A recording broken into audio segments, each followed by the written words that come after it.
আজ এই মুহূর্তে ছোটবেলার গুগু আর পিঁপড়ার গল্পটা খুব মনে করিয়ে দেয়। একটা পিঁপড়া পানিতে পড়ছিল আর একটা গুগু এসে গাছের পাতা দিয়ে তাকে বাঁচিয়ে নিয়েছিল।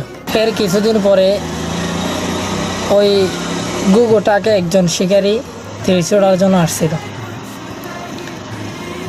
হঠাৎ পিঁপড়াটার লক্ষ্য করলো যে শিকারী গুগুটার দিকে তীর ছুটবে।